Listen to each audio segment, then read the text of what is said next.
नमस्ते। BEd second year आप सभी को ऑनलाइन में आपका स्वागत है। आज जो अपना विषय के अंतर्गत शैक्षिक प्रबंधन तथा समावेशी विद्यालय का निर्माण के अंतर्गत अपना जो आज का जो टॉपिक है बालकों के अधिकारों पर संयुक्त राष्ट्र के अभिसमय यानी कि यूएनसीआरसी के बारे में अपन अध्ययन करेंगे। बालकों की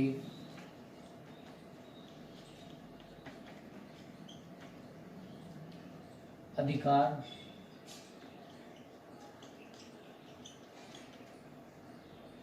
पर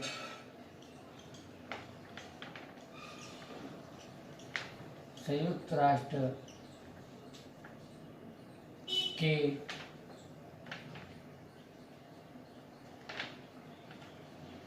अभिसमय के बारे में अपन अध्ययन करेंगे। इसके अंतर्गत यूएनसीआरसी है ना, इसका जो शॉर्ट नेम है ना, इसके अंतर्गत जो संयुक्त राष्ट्र संघ द्वारा इन अधिकार संबंधित अभिसमयों में समन्वय एवं विकलांग बालकों के लिए अधिकारों एवं सुझावों को प्रस्तुत किया गया है। उसके अंतर्गत पहला जो उत्तर है उत्तरजीविता संबंधी अधिकार।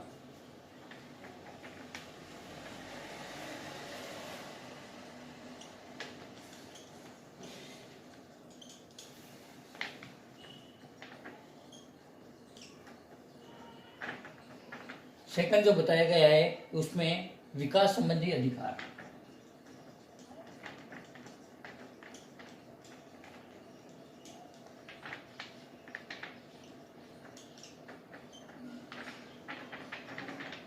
थर्ड के अंतर्गत बताया गया है सहभागिता संबंधी अधिकार।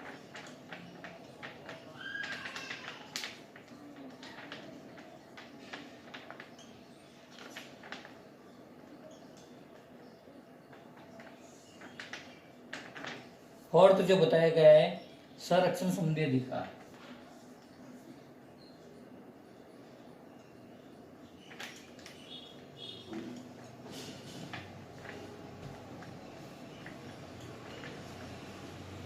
है ना, तो ये अधिकार जो बताए गए हैं उसके अंतर्गत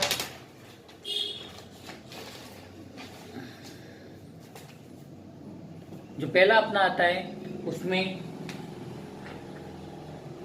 उत्तरजीविता संबंधी अधिकार। इसमें जो संयुक्त राष्ट्र संघ ने जो अपने अभिसमयों में सर्वप्रथम विकलांग एवं सामान्य बालकों को अनेक जीवन को सुरक्षित रखने संबंधित अधिकारों को स्थान दिया है और जिससे प्रत्येक बालक का जीवन सुरक्षित रह सके।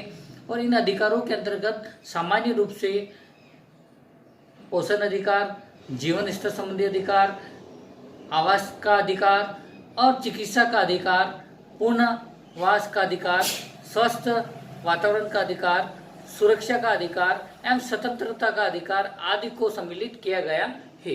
फिर अपना इसी के अंतर्गत नेक्स्ट जो अपना आता है विकास संबंधी अधिकार। अब विकास संबंधी जो अधिकार है जो संयुक्त राष्ट्र के अभिसमयों के अंतर्गत सामान्य एवं विकलांग बालकों को विकास के अवसरों की समानता का अधिकार प्रदान किया गया है और प्रत्येक बालक को अपनी रुचि एवं योग्यता के अनुरूप विकास करने का अधिकार है। शैक्षिक विकास संबंधी अधिकार, खेल संबंधी अधिकार, सांस्कृतिक विकास संबंधी अधिकार, गतिविधियों संबंधी अधिकार और सूचना संबंधी अधिकार, है ना, तो ये इसके अंतर्गत बताया गया है। फिर आता है इसी के अंतर्गत जागरूकता का अधिकार, समता विकास का अधिकार और रुचि के अनुसार विकास, है ना। फिर अब इसी के साथ में थर्ड जो अपना आता है उसमें जो सहभागिता संबंधी अधिकार। अब इसके अंतर्गत जो बताया गया है कि संयुक्त राष्ट्र द्वारा अपने अभिसमयों में सहभागिता संबंधी बालक अधिकारों का वर्णन भी किया गया है और इन अधिकारों के माध्यम से सामान्य एवं विकलांग बालकों को प्रत्येक सामाजिक, सांस्कृतिक एवं शैक्षिक गतिविधि सहभागिता का अधिकार मिलेगा। इसके अंतर्गत जो पॉइंट दिए गए हैं संघ का सदस्य बनने का अधिकार, सांस्कृतिक सहभागिता का अधिकार, सामाजिक सहभागिता का अधिकार, पारिवारिक, शैक्षिक, और राजनीतिक, वैचारिक और मनोरंजन संबंधी गतिविधियों में सहभागिता का अधिकार। फिर अपना आता है फोर्थ, संरक्षण संबंधी अधिकार।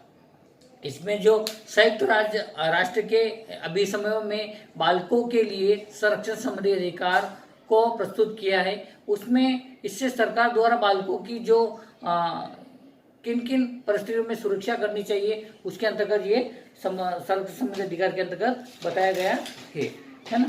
तो ये विशेष रूप से ध्यान रखने की है। फिर इसी के अंतर्गत जो पॉइंट दिए हुए हैं अपने नकारात्मक व्यवहार से सुरक्षा, शोषण से सुरक्षा का अधिकार, दुर्व्यवहार से संरक्षण का अधिकार, शरणार्थी बालकों के लिए विशेष सुरक्षा से अधिकार, न्याय व्यवस्था संबंधी अधिकार, बाल श्रम से संरक्षण का अधिकार, हिंसा से सुरक्षा का अधिकार और पूर्णवास संबंधी अधिकार। तो ये संपूर्ण विश्व के देशों से यह अपेक्षा की गई है कि वे अपने सामान्य विकलांग बालकों को समान रूप से अधिकार प्रदान करें, है ना। तो ये बालकों के अधिकारों और संयुक्त राष्ट्र के अधिसमय के अंतर्गत जो 4 पॉइंट के बारे में अपन ने अध्ययन किया है। आज के लिए इतना ही काफ़ी है। कक्षा उसको व्यवस्थित बनाने के लिए और ध्यान से सुनने के लिए आपको बहुत बहुत धन्यवाद। घर पे रहिए और सुरक्षित रहिए।